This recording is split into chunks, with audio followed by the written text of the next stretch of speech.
I actually am very pleased to finally have an opportunity to be here because Judy Wertheim, our vice president, has been coming to this event for several years, maybe every year, since you started. And it sounds to me like you're all really trying to be on the front lines of change. On the campuses is where the change happens, as well as through policy. And so I know that trying to get competency-based assessment, prior learning assessment more broadly in place, along with other adult learning innovations on the campus, and you are within a very traditional higher education system, I know that it's really challenging. So I hope that some of what I say today will be a help to you as you return home, because you've got to keep the momentum going once you get back.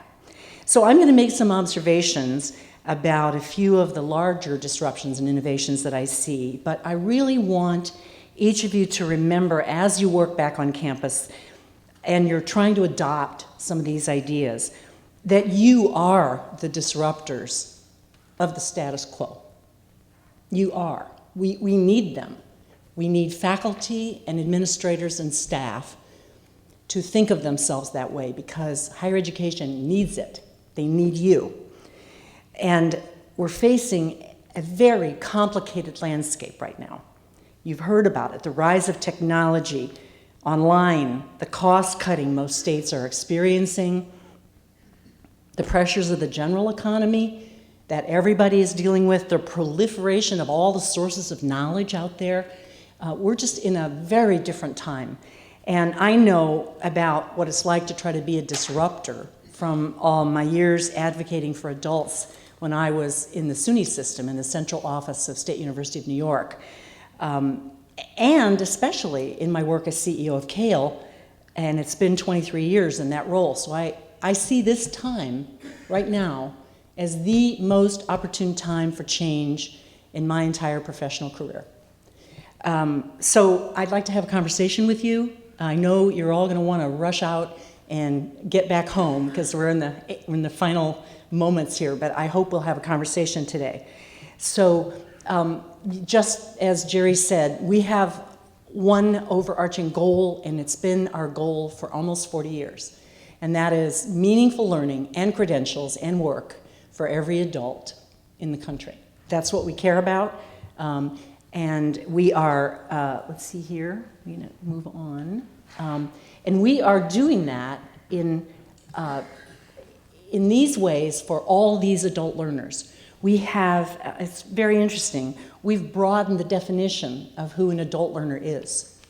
If you look quickly at the center circle, 1974, we were assisting adults already in college. That was where we started. Prior learning assessment for adults already in college. And we were trying to help colleges give adults more access to programs and services. And then by the 80s, we were reaching workers not yet in school at all through employer-sponsored learning and training, educational advising, managing tuition assistance, trying to get companies to put their money behind higher education. And then by the 90s, we were assisting workers, many of whom had lost their jobs, and they had limited work histories. And we started to reach out to colleges to work with them. And then after 2001, we started creating special projects for particular populations, like maturing adults, veterans, younger adults. And by younger, I mean 18 to 25. People that were independent of their parents, but were not yet in higher education or were trying to do it while raising families. Because in the end, the adult is somebody who's independent of their parents. And even if they're younger than 25, they still have the same issues. And then, really, in 2011, we launched our first national public service, learningcounts.org, that I will talk a little bit more about later. But that's to reach anybody, any adult, at any age, anywhere in the country. So our definition of who is the adult learner has really broadened, and we hope that the definitions of colleges will also broaden. So when I say disruption of innovation, or disruptive innovation, what I really think of, it goes back to who you've heard quoted before, I'm sure, Clayton Christensen. He says on his website, that disruptive innovation is one that allows a whole new population of consumers at the bottom of a market access to a product or service that was historically only accessible to consumers with a lot of money or a lot of skill. And aren't we, as adult learner advocates, really trying to be disruptive in our innovations? Aren't we trying to reach a new part of the market that hasn't had access? So I have always liked that definition because it helps me know why I'm doing what I'm doing. So right now, higher education, as you've heard throughout this conference, is facing a wave of disruption. And the institutions are, whether their faculty and administrators recognize it or they don't. They will. It will be the case that they will see the effect of these disruptions, whether they're paying attention or not. And I'm so glad that Georgia is, and that you are working on this actively. Online learning, both credit and non-credit, has especially opened the door to change. I don't think we'd be facing all of these disruptions were it not for everything being able to be done online. And think about it, traditional universities were not designed to cater to this huge wide range of student needs. They weren't built to handle the wide range of jobs that people are preparing for. They were just for a narrow segment of the population. And wow, is it hard for them to change. And especially now when you are expected by policymakers to deliver high quality education to everybody, be more affordable, meet students where they are, get them to the finish line. And the finish line is no longer graduation. The finish line is a job. Now, employers and the public expect that your graduates will have the skills and competencies they need for current and emerging jobs. That certainly is what higher education is facing nationwide. Now, Christensen, well, let's move here. Come on. Okay. Okay. Christensen notes, and this is my only other quote from him, asking universities to do this disruptive innovation, represents a seismic shift. I always like that term, seismic shift, in how society, broadly speaking, has judged high quality. Moving away from a focus on research and knowledge creation, and instead moving toward a focus on learning and knowledge proliferation. Now, just think about that for a minute. His focus on learning and knowledge proliferation is an interesting one. What are the implications of moving toward a focus on learning and knowledge proliferation? When I was talking this past weekend with Catherine Marino, my friend, long-term friend and colleague from School for New Learning, we were talking about this speech and her chapter on a book she's working on, and we were puzzling about the potential conflict, and I want to emphasize the word potential conflict, between, on the one hand, the drive toward efficiency, productivity in higher education, affordability, getting to scale, all the things that we're hearing about through PLA, competency-based assessment, all this proliferation in sources of knowledge. And yet, on the other hand, the need to educate the whole person as a citizen, a community member, an employee, a family member.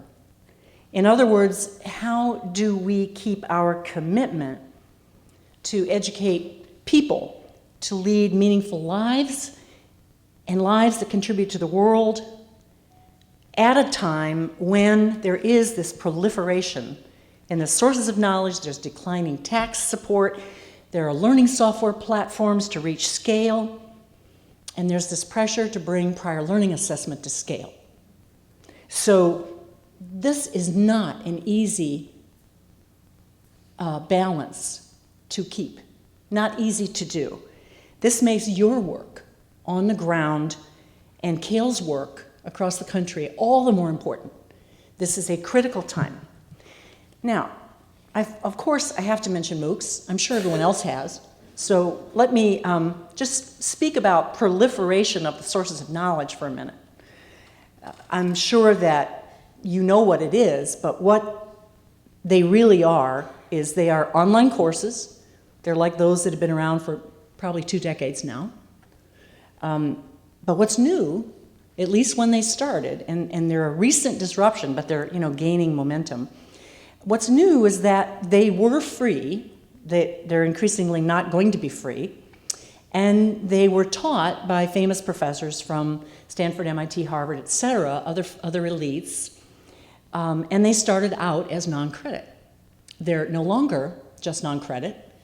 They're changing rapidly. You've been reading, I'm sure, or maybe Dr. Davis spoke with you about this big release that was in Inside Higher Education just a few days ago about 9 state university systems, including the University System of Georgia, that are going to be experimenting with MOOCs in new ways.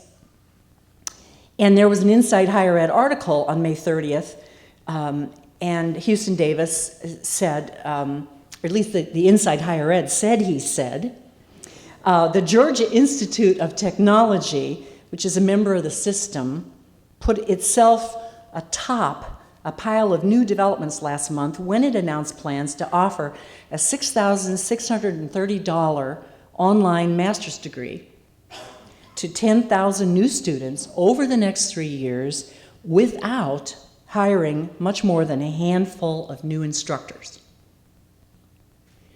So Georgia is among the 9 that is seen as taking the lead to figure out new ways to experiment with MOOCs to make higher education more affordable. Now, some say that Coursera and Udacity and others are just online textbooks. Some people say they are just platforms for courses, and they're competing with Blackboard to be a platform for courses. I just learned a couple weeks ago, I thought it was pretty interesting, that Blackboard has started offering its own free platform to colleges that want to develop and put MOOCs online. So anybody that's a Blackboard user will have, for its online courses and programs, could now offer MOOCs for free on Blackboard because colleges are trying to keep up, and they're experimenting with several ways to award college credit for MOOC completers, certificates of completion of MOOCs. And of course, the elite institutions who were teaching the MOOCs are not granting the credit, but a lot of other colleges are beginning to consider doing so. So, the way I think about it is this. Just as corporate and military training have been evaluated for college credit for a long time, just as professional association certifications have been evaluated for college credit for a long time, just as independent study has been evaluated through portfolios for a long time for credit. And even colleges' own non-credit courses are sometimes evaluated for college credit. These are things that have been around for a very long time, but now there are new partnerships to evaluate MOOCs for college credit, or accept them straight out as college credit if somebody completed, has a certificate of completion. In some cases, individual colleges are awarding the credit. In some cases, MOOCs are a part of a student's portfolio when they come to Learning Counts. Kale's own online assessment service. More on that, as I promised, later. And in some cases, they're just evaluated for college credit like any other non-credit training program that's reviewed by a college, by the National Collegiate College Recommendation Service, or ACE. They're just the latest example of the proliferation of sources of knowledge. That's really what they are. I don't know what they will become, but I know that institutions are looking at new ways to award credit for them. And what does this do? This opens the door for PLA and competency-based assessment to continue to disrupt business as usual in higher education. It makes institutions pay attention to how do you know college learning when you see it?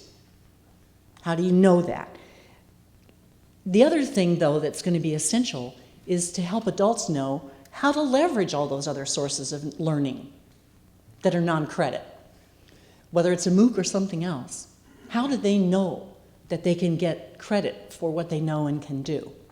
I don't think we're doing a very good job yet of really helping adults get all this. We're trying to figure out how to operate in this climate, and adult learners are completely confused. So it's really a role for us to help them figure it out. And that means we have to figure out our own way through it.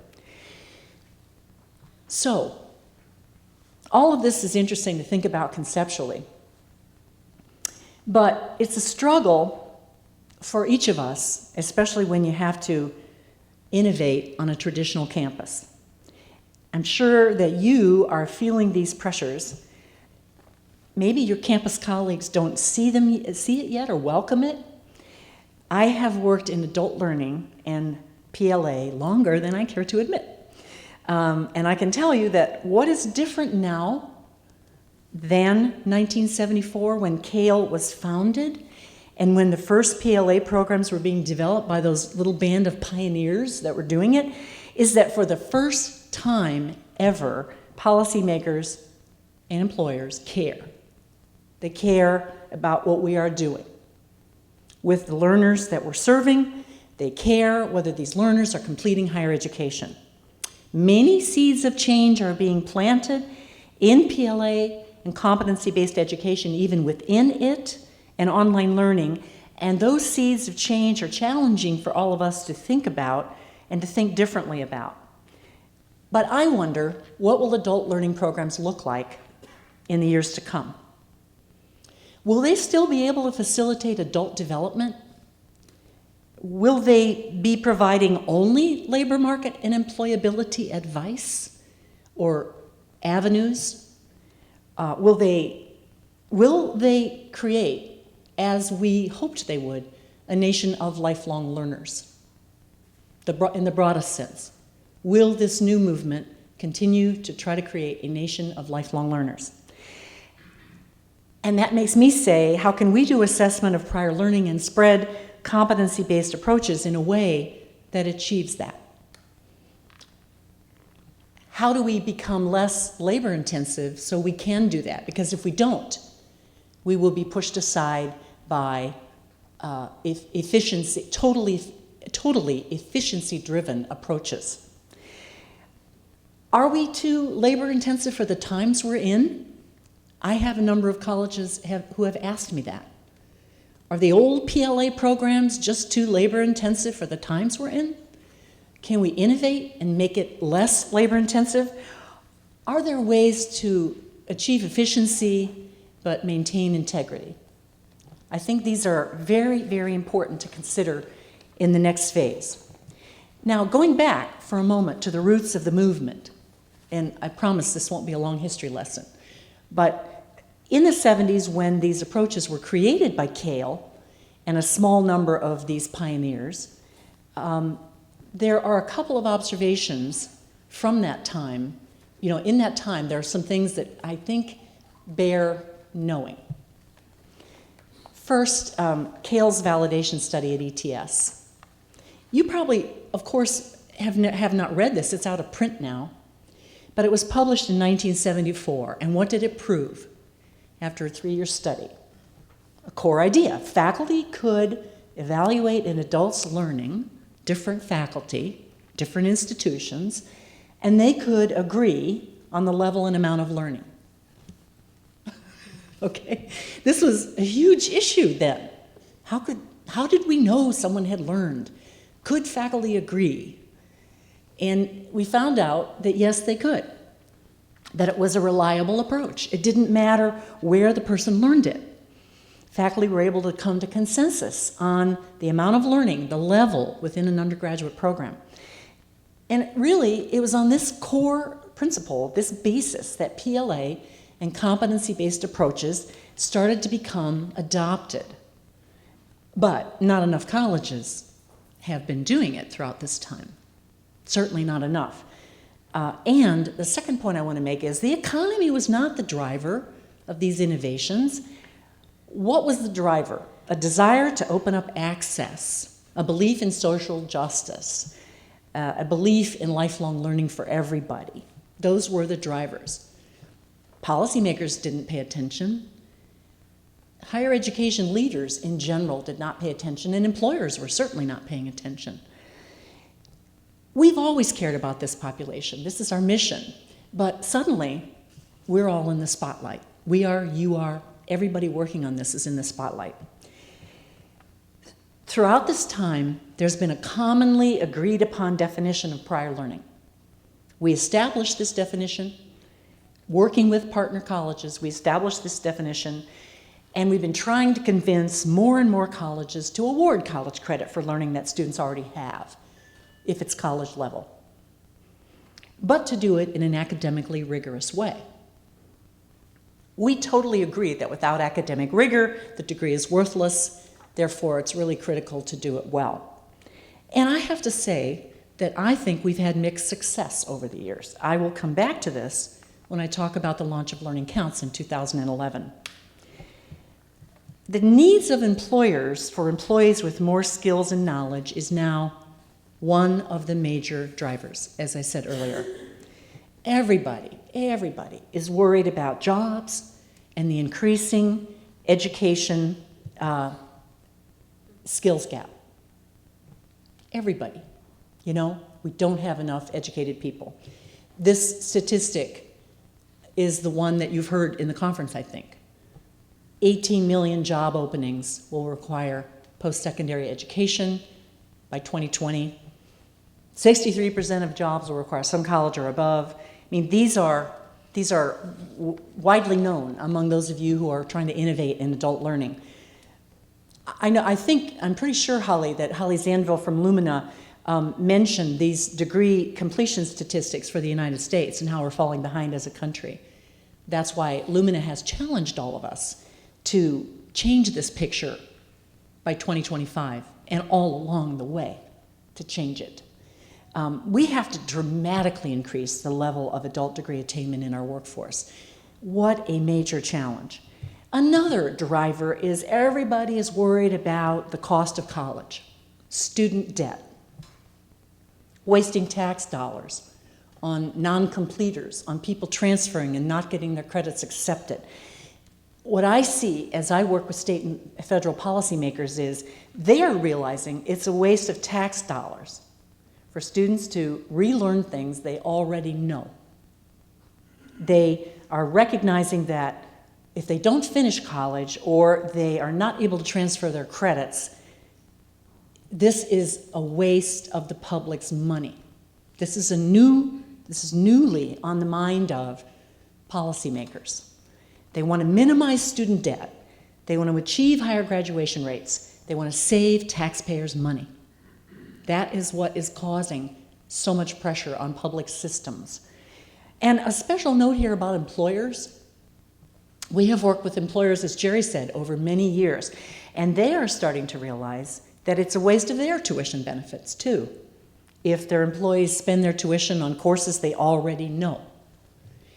They're starting to ask about PLA, and they're starting to include coverage of PLA in their tuition assistance policies. And of course, we're trying to push that. We want more of them to pay for PLA. AT&T and McDonald's and Verizon Wireless and Walgreens and Starbucks and Brunswick, others are either changing their policies or thinking about it. Boeing is thinking about changing its policy. I think there's a trend here. They don't want to waste their tuition benefit dollars if people aren't going to be able to transfer, if people are going to repeat knowledge. And more employers are making agreements with individual institutions, maybe you have some now, where you accept the employer's training for college credit that you've reviewed.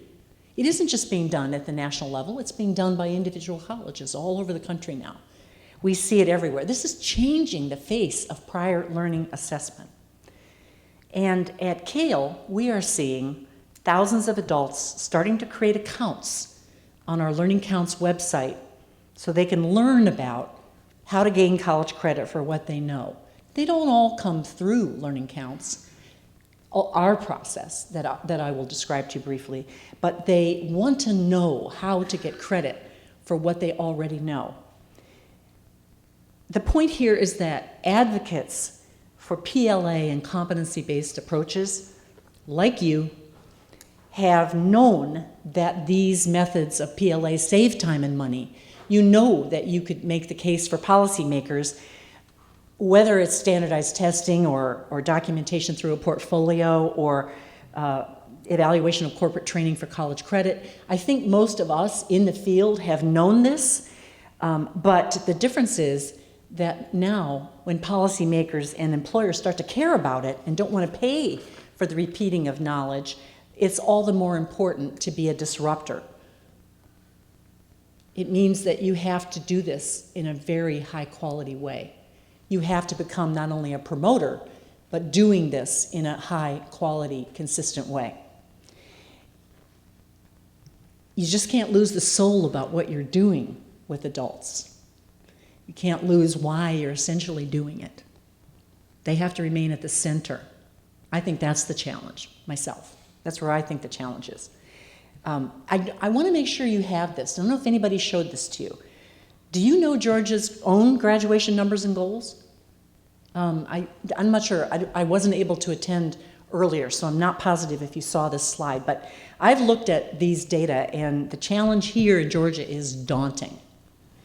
If you continue current trends, if you are not these persistent disruptors, then the state's graduation rates will only reach 42% by the year 2025. Now, I know the slide says 45.3%, but I had a sneak peek at Holly's presentation about the publication that's just about to come out from Lumina, the latest version of what they've been doing, and it says that you're going to only reach 42%.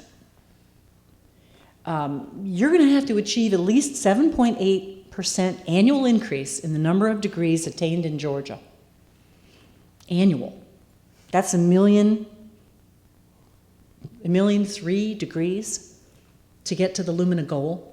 And the country's goal, it isn't just Lumina's goal, it's the country's goal. I think, though, that Georgia is poised for success here, depending on what you do. Many Georgia colleges have a policy to offer PLA, including more than a dozen that we were able to find in the Georgia higher ed system. And through efforts that began at Valdosta State and have spread through this consortium, I don't know how many times CALE consultants and School for New Learning consultants and everybody else has been coming down here to work with faculty about PLA and competence assessment, but all I know is there are an awful lot of trips to Georgia going on. So what's everybody doing? Introducing disruptive ideas, trying to make sure Georgia meets this goal. Valdosta State and others also now accept the credit recommendations from learningcounts.org. And you should know that I want to get wider scale adoption of Learning Counts in the Georgia system. And we're going to keep working on it because it's another option for assessing prior learning that works within your guidelines and your quality principles. In fact, you're following the principles that CALE established anyway. So I would say it's good for us to work together on this. Now, let me just note this study. You've got to have seen it. It's been out and around for 3 years, 4 almost now. We did this study, Fueling the Race to Postsecondary Success. Lumina funded it, and it showed that what you know anecdotally is true, and that is people who earn credit for learning from their life and work experience are 2.5 times more likely to graduate than those who don't. That's a big deal. Prior learning assessment, whatever the method, accelerates degree completion and it increases graduation rates and persistence rates. So, why do we think that is? A recent survey of Learning Counts students might shed some light on this, and probably it confirms what you think. 90% said the Learning Counts PLA process definitely saved them time and money. Not a surprise. 83%, though, said they experienced a sense of personal pride upon completion of their portfolios. And in their comments, respondents spoke of how earning college credit for what they already knew, quote, built up their confidence, and, quote, greatly motivated them to complete their degree. You all know that these are the motivators for adults. This is what matters to them, not just saving time and money, but what it does to their self-esteem, to be recognized for what they know. So the kinds of questions we get are, and this is for people who don't have a degree but want one, and these are real questions that have come in. Can I get credit for this MOOC I took? Can my professional certification count toward a degree somewhere? Why are some courses taught by college faculty non-credit and others are for credit? If I take a non-credit course but I learn the material and I know it, can I get credit for it? Can I get credit for learning on my own if I can show it? I learned a lot on my own. Will anybody recognize that? Shouldn't these things count toward my degree even if they don't fit neatly into courses at a college? What if they don't fit the courses, but I have the learning? And what will enrolling in a college do for me? In addition to maybe getting a better job, but is there anything else that enrolling in college will do for me? And we hear this from hundreds of students who call in and talk with us. Some go forward on PLA, some don't. But these are the kinds of questions that we hear.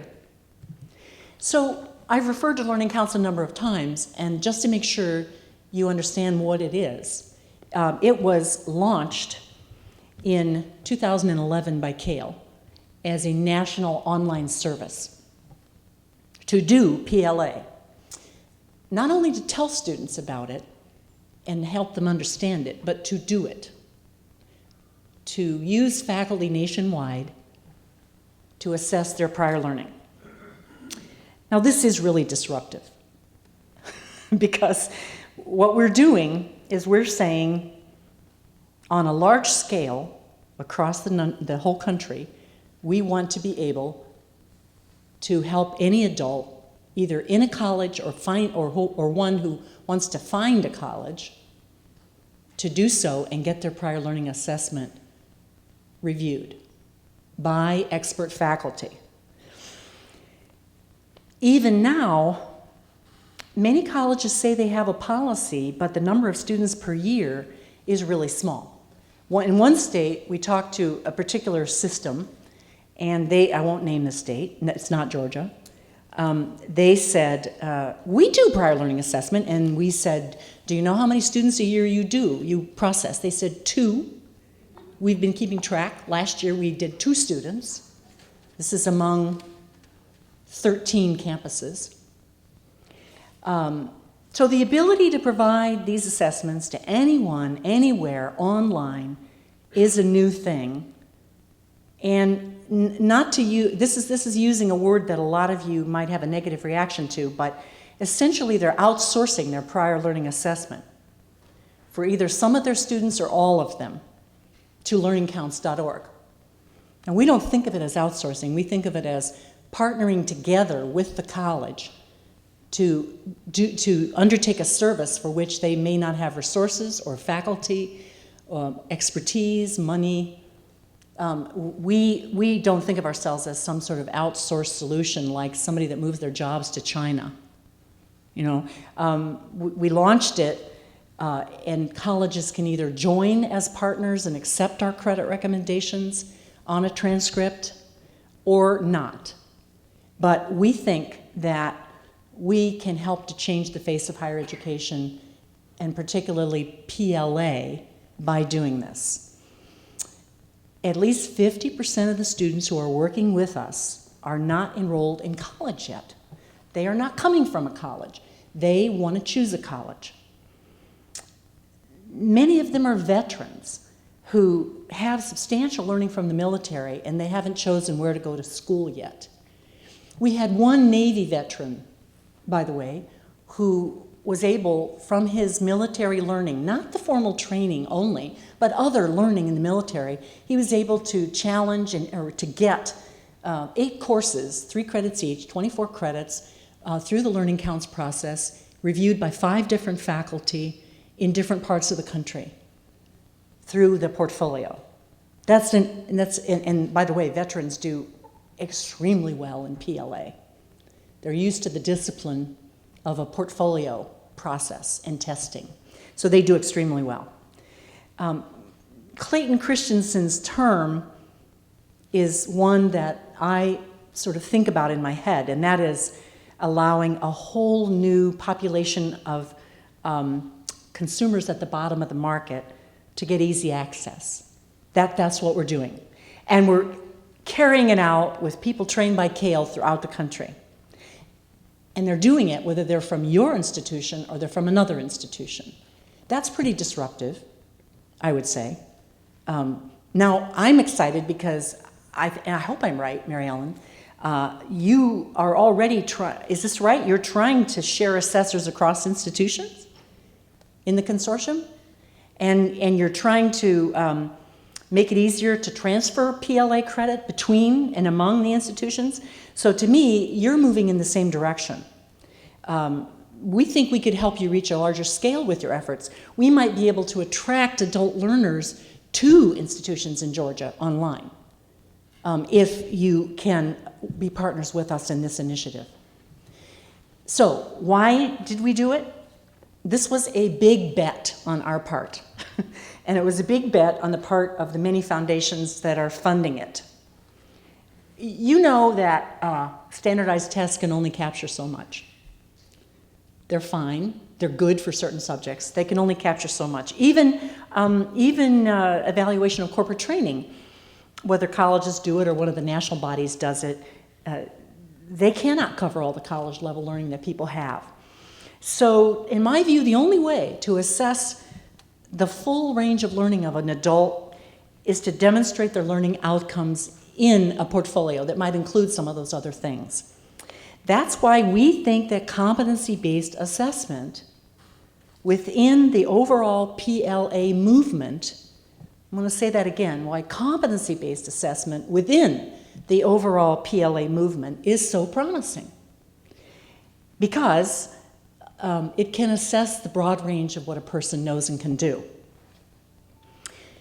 So colleges are interested around the country because they don't have a program today, they need some support for an existing program, they don't have enough faculty, they send the students to us. We get some of the strangest requests for faculty reviews that you can imagine.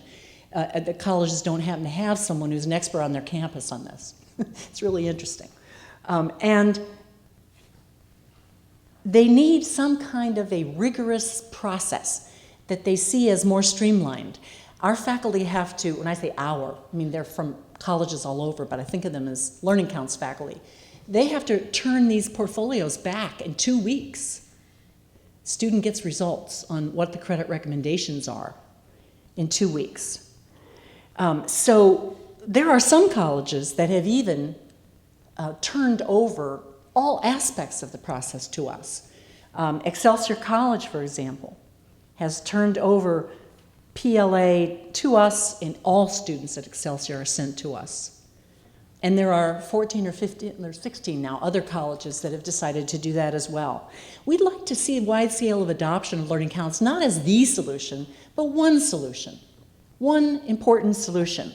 Holly may have mentioned to you, Holly Zanville, that the Pennsylvania state system has decided to do this with us. 14 colleges in the state are going to use learningcounts.org as a key option for them. That took some doing, as you can imagine, because like you, they're governed by a lot of different regulations. So quickly, how does it work? Don't you think about portfolios as I do, like an artist's portfolio? They put together a portfolio online that documents their learning. It's pretty simple. But first, they look at an online college credit predictor tool. It's on our website. Go take a look at it. It's just a very easy tool that helps a person kind of think about what they've done and what their interests are, what they, it helps them just think about it in a more structured way. And then it comes back to them and says, you might have college credit in these course areas. Or it doesn't look like you have college credit. If you go forward, it doesn't look like you're going to have college credit. So they talk then to a college credit specialist on our staff. They don't have to, but most do. They talk to a person on the phone, and we tell them about testing, CLEP, Excelsior College exams, and others. We tell them about corporate training they might have that could be included in their portfolio, or MOOCs they've taken that could be included in their portfolio. We tell them about professional certifications, military training. We try to say, what competencies have you gained from other sources? And if it seems likely that they have college-level learning, they can enroll in our instructor-led course. That's a credit course, CALE 100. ACE reviewed it for 3 credits, and then they can try to get that credit transcripted and sent to a college of their choice. And we always tell them who the partners are, where the credit recommendations will be accepted. They can also take a non-credit self-paced course, kind of the do-it-yourself course, and they can prepare a portfolio that way. And it doesn't count then toward a college degree. It's just a non-credit experience for them. Then, as I said, the portfolios are reviewed by subject matter faculty. They then identify what the credit recommendations are, and we transcript them. And we send them to the colleges that are partners in the system, and colleges accept the credit recommendations and transfer. It's a pretty simple process. It was not simple to set up, but it is a simple process. And next in our plans is the dual transcript, and I want to spend a moment on that. Recently, we completed a pilot project funded by the Hewlett Foundation. And together, CALE and the School for New Learning, we do a lot with the School for New Learning, CALE worked together with SNL to take a few faculty assessors in learning counts, a few that were already trained by us, and to teach them how to look at portfolios in 2 different ways. Connected to course credits, connected to a competence framework. And we're trying to see then whether those faculty, what would they do when they tried to think about its application in 2 different contexts, a college that has competencies, a college that has course credits only. As a result, because of the early success of this initiative, we are planning to create a dual transcript for Learning Counts students. And what will be on the transcript is not just the courses that students are saying they know, but the learning that they have described in the form of learning outcomes and competencies.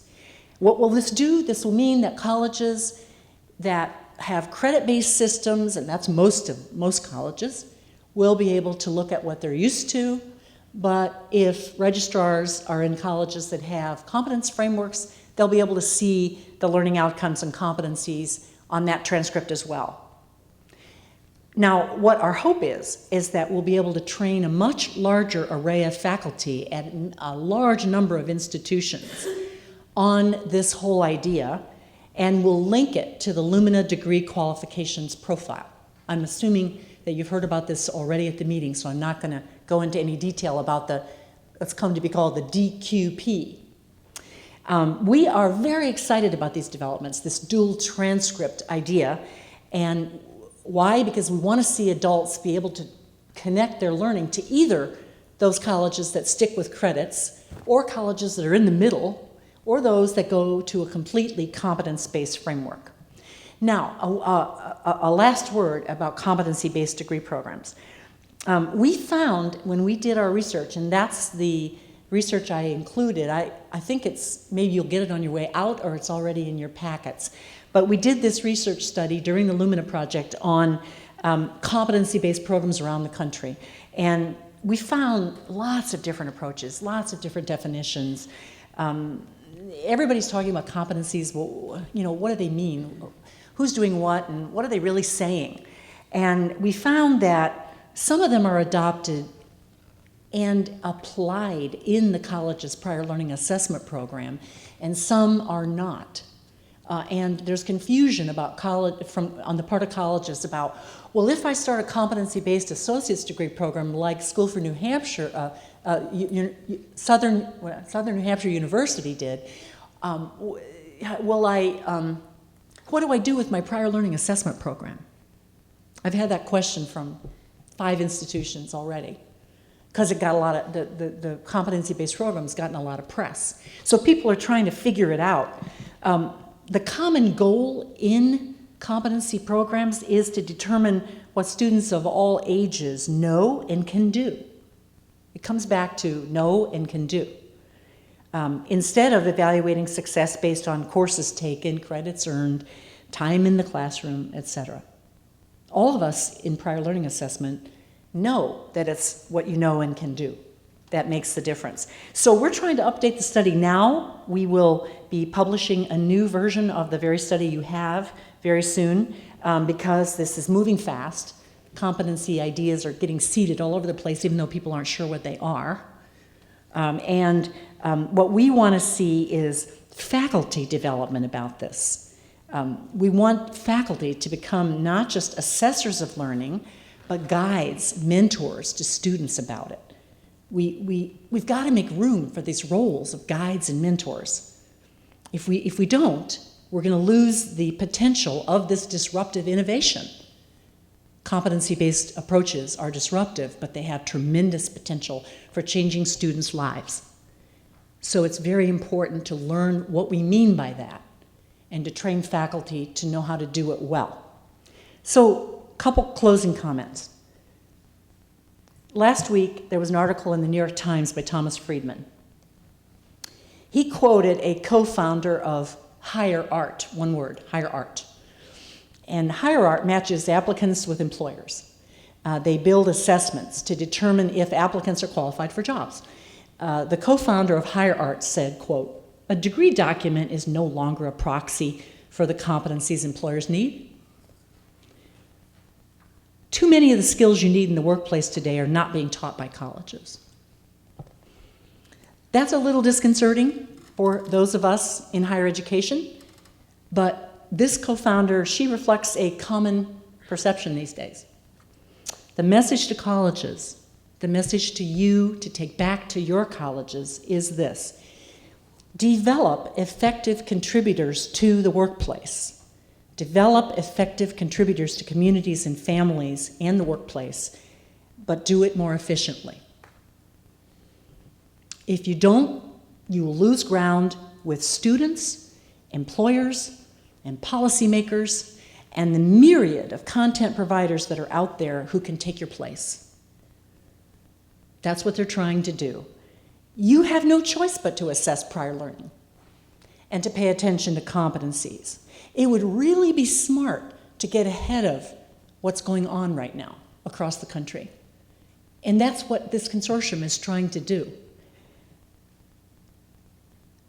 I would say that the principles of assessment of prior learning and the rigorous standards that you're trying to put in place and that we are using in learningcounts.org, these are the leading edge of how to do it well. These are able to be applied to the assessment of all learning, whether it occurs in a credit course, a non-credit course, a non-credit MOOC, learning in the military. I mean, no matter. If we do it well, then we can remain in the leadership in educating the population. So, you know, what would be the lessons? Invent or use methods that will get PLA to scale in the state, and nationally. You work among yourselves, get this to happen at a more rapid rate. Get on it.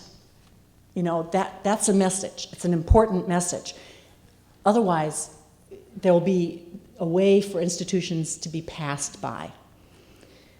And end the process. Keep adult learners' multiple roles and needs at the center of the thinking and the design.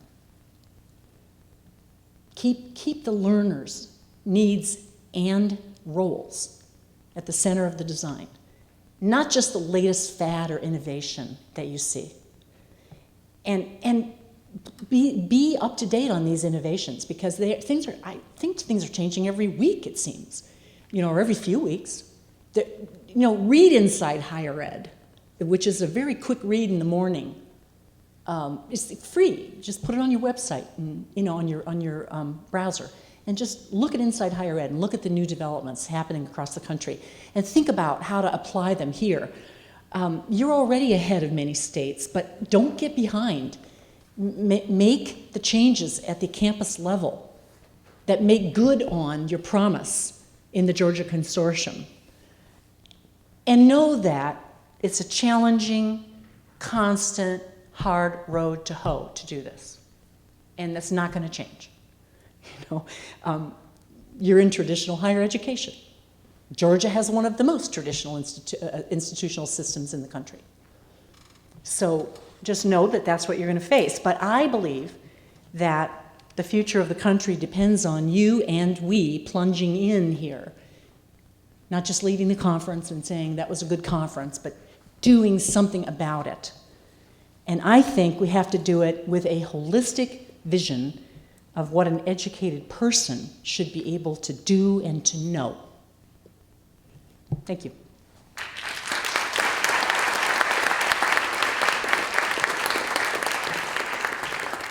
So, we have a few minutes here for comments, questions.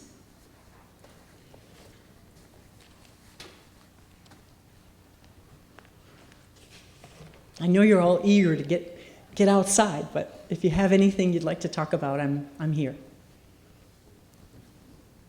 Yeah, please.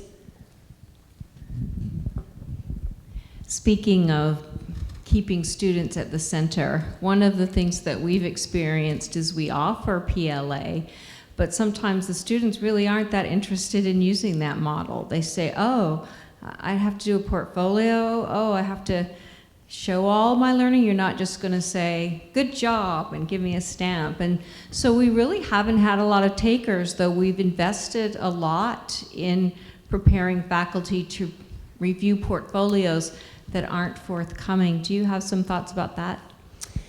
Yes, and that is a major issue for many colleges, and it's something that we at Learning Counts face also. What we do is we talk to students about a couple things. The cost benefit. Yes, it's more time consuming in the beginning, and they will, however, gain tremendous amount from the process and the outcomes if they stick with it. And we do a number of things to make sure that they do stick with it. We have a lot of ways to analyze who's, continuing online, and who's staying involved and who's not and why. We follow up with them. And it also is the case that a lot of times those of us in higher ed don't market it right. And let me give you an example at our end. It may not be true for you, but when we were first deciding to launch Learning Counts, we asked, we decided we had to do some kind of a market survey of consumers to see about the term prior learning assessment and to start to market this. And the reaction was terrible. People said, prior to what? What does prior mean? They said, assessment? Ooh, that sounds kind of scary. Is that like a test? And so over time, we said, well, wait a minute, this is a term we use. This is a term we all use in education because we mean prior to us. We mean prior to your coming to our institution, but to an adult, it doesn't have much meaning. So we ended up calling it over with a lot of work, learningcounts.org. Your learning counts. And what we try to do with students is to encourage them, motivate them. And the marketing is different. The marketing is about, you should be getting college credit for college learning you already have. Don't repeat what you know. Go through this process, invest the time, it will be worth it. And not everybody will. Not everybody will. Some people will say, well, I don't know, I don't think I can do this, I think I'll just take the course. And we say, courses, think about the cost. How many? How much time could you shorten toward a degree? How much money could you save? How much money could your employer save? How much less would you have to borrow? So we try to motivate the student, and it means a heavy marketing campaign. And I think that as more people do it and they tell others, more people will do it. So I would keep at it and think about your marketing approach as well. And tell employers about it. They don't know about it. I mean, when I have had initial conversations with lots of employers, I say, why don't you have in your policy that you cover the cost of assessment of prior learning? They say, what is that? And then as soon as we explain it, they say, well, that's a no-brainer. I remember the vice president of Boeing saying to me, you mean if we have 23,000 people in tuition assistance, and if each one of them were to present da-da-da-da-da, we could save, and he's doing this little calculation, we could save this amount of tuition money. And he said, so why haven't we been doing this? I said, well, I'd like to know. Why don't you get it in your policy? Don't you think it's going to help Boeing to do this? So we have to do work with employers to have them understand this, because as soon as they do, they will promote it. They get it. They get it's going to save their people time and money. Any other comments or observations?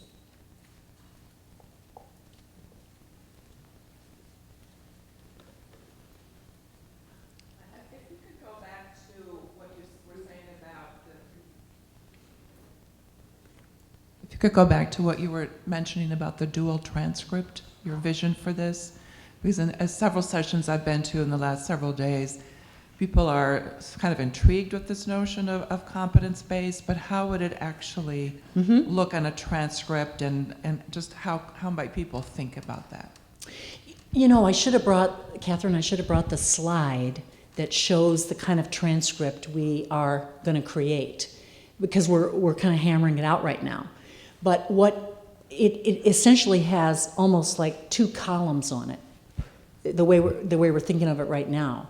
And the column on the left, well, let's say they want to go to Valdosta State, and they're challenging in their portfolio 6 courses at Valdosta State, and those courses have descriptions, and some may have learning outcomes, and some don't.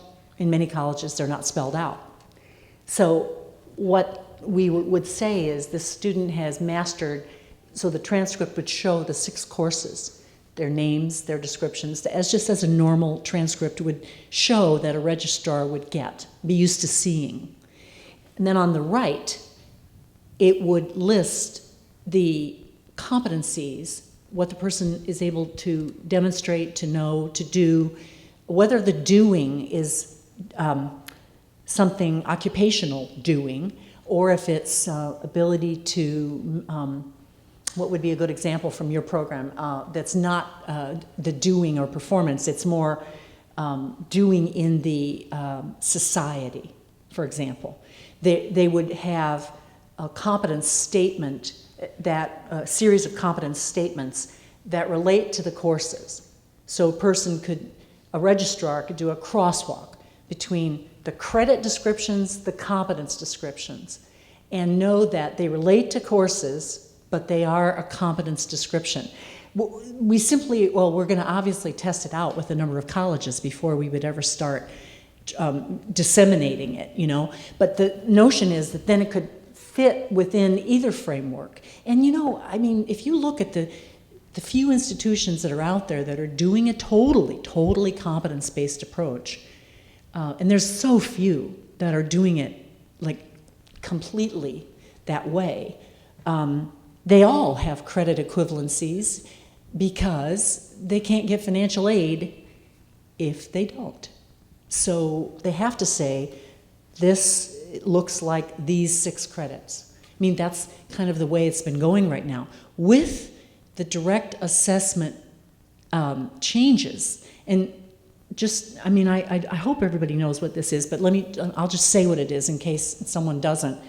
The Department of Education has had this secret, it feels like a secret regulation to me. I mean, I think they didn't mean to make it secret, but no one knew about it until very short time ago, that allowed the accrediting body in the region and then the department to approve a college for getting its students financial aid based on a competence approach only, no credits. If the school got approval of its regional accrediting body and makes an application to the Department of Education for this direct assessment approach. It was, do you know who, I don't know if people know this, but this little clause was really established for Western Governors University.